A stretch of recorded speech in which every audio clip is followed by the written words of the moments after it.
Party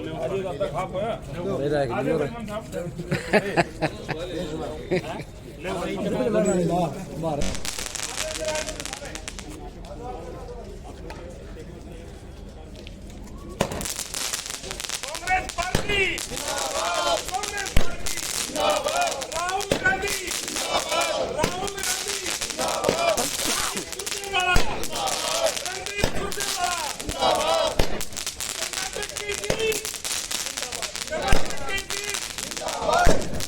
आप सबको पता है कई सालों बाद कांग्रेस की जीत का दूसरा चरण शुरू हुआ है।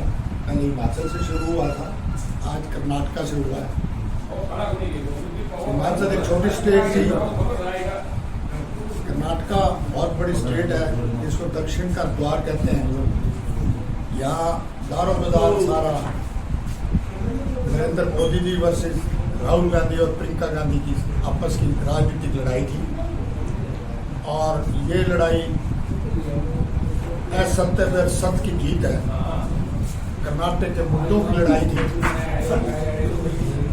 और इसके बाद जनता ने बहुत सोच समझ के अच्छी प्लानिंग, रणदीप सुरजेवाला जो कि वहाँ के प्रभारी हैं, काफ़ी टाइम से उन्होंने ये सारी जो संगठनात्मक और दूसरी लड़ाई लड़ी है उसमें इसका श्रेय जो जाता है, आज हमारे वो कर्नाटका के प्रेसिडेंट है, उन्होंने कहा है मैं इसका श्रेय सबको देता हूँ, एक्स चीफ मिनिस्टर को, हाई कमांड को, वर्कर्स को, और कई मुद्दे जो है आप सबके सामने हैं।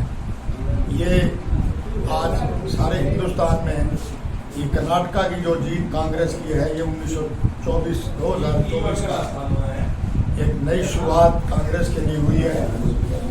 राहुल गांधी जिसको बीजेपी ने मीडिया की बदौलत उस पर जितना पैसा खर्च करके उसको पप्पू बनाया था, आज वही जनता की बदौलत आज वो प्रिंस बन गया है। वहाँ की जनता ने उनको जो आज इतनी बड़ी बहुमत से जीत दी है, ये आज दोबारा कांग्रेस की उन नीतियों की है जो छत्तीस बिरादरी और हर मामले की जो लड़ाई थी वो जीत है। मैं आज और ज़्यादा न कहते हुए आज इसी में अपनी पार्टी की तरफ से, हल्का की तरफ से उनके दफ्तर में आज सब लोग आए हैं। मैं आपका धन्यवाद भी करता हूँ, बधाई भी देता हूँ और उम्मीद करता हूँ आज इस खुशी में आप जिस हाजिरी से शरीक हुए हैं, आगे भी नीतियों के साथ इस तरह शरीक होते रहेंगे। आपका बहुत बहुत धन्यवाद। राजेश जी, क्या कहेंगे कर्नाटक चुनाव में जय बजरंगबली का एक नारा जो लगा था, वो अब किसके साथ जनता ने देने का काम किया? ये सबसे पहले तो पूरे छत्तीस बिरादरी की, सभी धर्मों की और पूरे कर्नाटक की जीत है और ये पूरे प्रदेश नहीं पूरे देश की जीत है। पूरी छत्तीस बिरादरी और सभी धर्मों की जीत है, न कि किसी एक धर्म की जीत है, न कोई एक बिरादरी की जीत है। जो बीजेपी की सरकार बिरादरी के नाम पे बांटना चाहती थी, ये मोदी और अमित शाह के मुंह पे तमाचा है।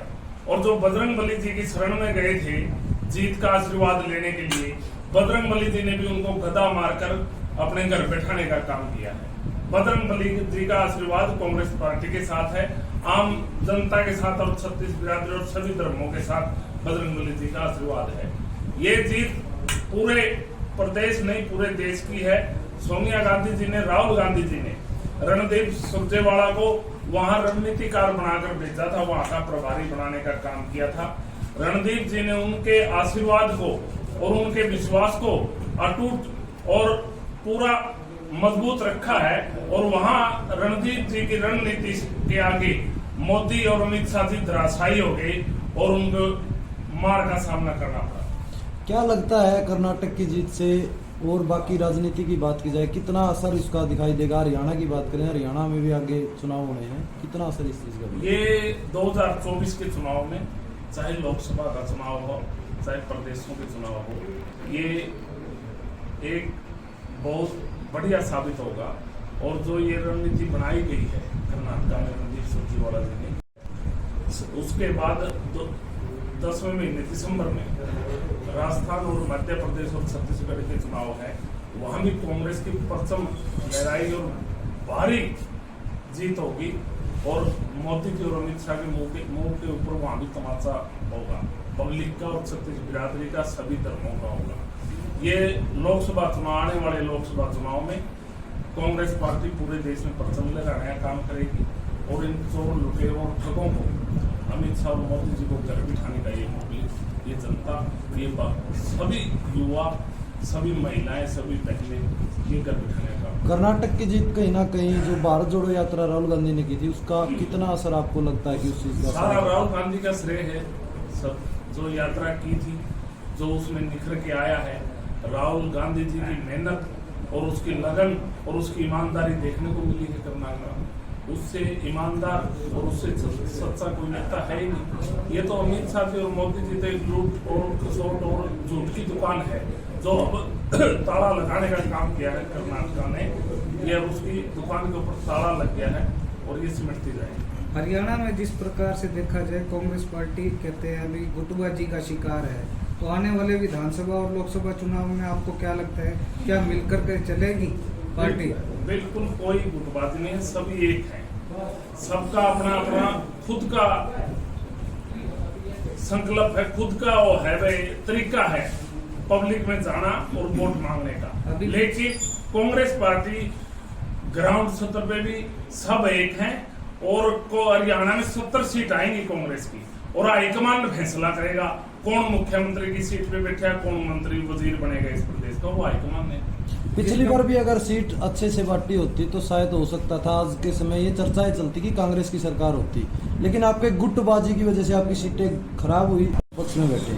नहीं, ऐसा कुछ नहीं है।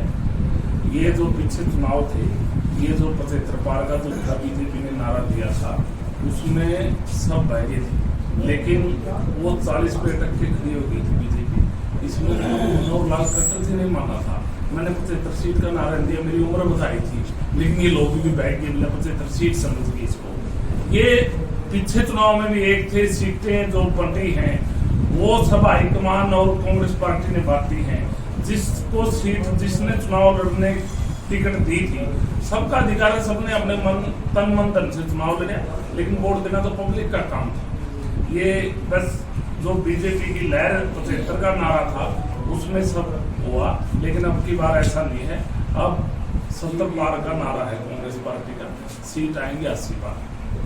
आप ही कहीं ना कहीं किसी की उम्र तो नहीं बता रहे हो इस 70 पार के नारे के? नहीं, उम्र है नहीं, नेताओं की सब हुआ है ना इसमें, चाहे रणदीप सुरजेवाला हो चाहे और नेता हो, सब 60, 62, 65 है, सबसे की उम्र नहीं है या फिर 70 से ऊपर है। राजेश जी एक बात बताइए, बीजेपी के कार्यालय में एक सांप जो है वो देखने को मिला है और लोग उसको इस तरीके से कह रहे हैं कि जहरीला सांप बीजेपी कार्यालय से निकला है कर्नाटक के बाद। नहीं, ये तो अपने चुनाव के सब अपने तरीके हैं वोट मांगने के। किसी ने धर्म के नाम पे, बीजेपी ने तो हमेशा ही विकास के नाम पे तो वोट मांगा है, ना रोजगार के नाम पे वोट मांगा, ना युवाओं के ख्याल रखकर वोट मांगा। उसने तो हमेशा ही धर्म, जात, मजहब, ये इस प्रकार की राजनीति की है। लेकिन कर्नाटक ने ये साबित कर दिया इस प्रदेश में भाईचारा सबसे बड़ी है। कांग्रेस की इस प्रचंड जीत के प्रति आप पहले से कितना आश्वस्त थे कि इतनी प्रचंड जीत जो है वो कांग्रेस ले पाएगी? क्लियर थी वो तो पहले रुककर चुनाव से पहले ही चर्चा था कर्नाटक का। तो मैं इस झूठी, लुटेरी और गुंडों की देश में एक अच्छे नेता को लेके आना है। राहुल गांधी एक ईमानदार और सच्चे नेता है, उसके ऊपर कर्नाटक में मोहर लगाने का काम किया।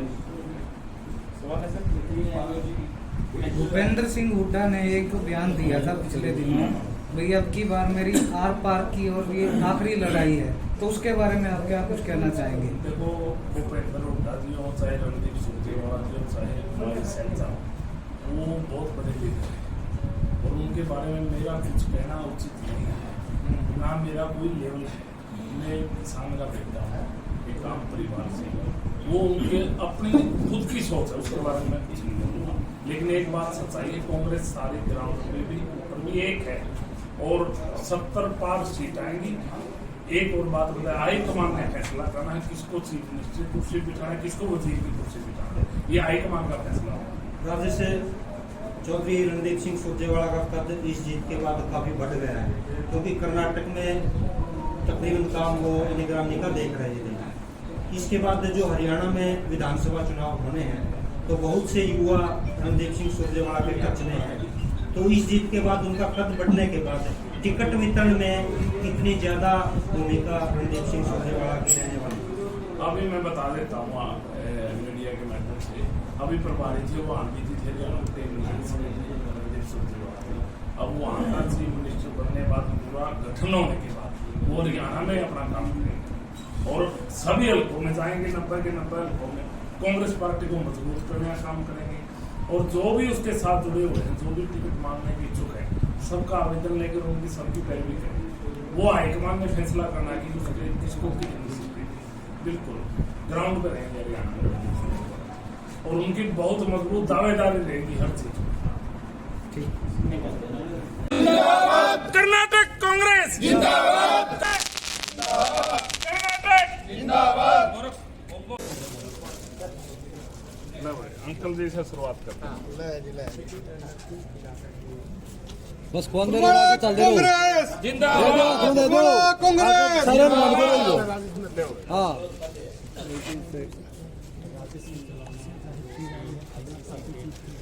वादे एक दूसरे ने 5-7 जने इकट्ठे कर दागद सारे आड़ा जन भीतरे रह रहे हो कर्नाटक कांग्रेस जिंदाबाद, सोनिया गांधी जिंदाबाद, रणदीप सुरजेवाला जिंदाबाद, राहुल गांधी जिंदाबाद, हरियाणा कांग्रेस जिंदाबाद, हरियाणा कांग्रेस जिंदाबाद, बरवाड़ा कांग्रेस जिंदाबाद, राजा संगलाना जिंदाबाद, राजा संगलाना जिंदाबाद, राजा संगलाना जिंदाबाद। आ जाओ।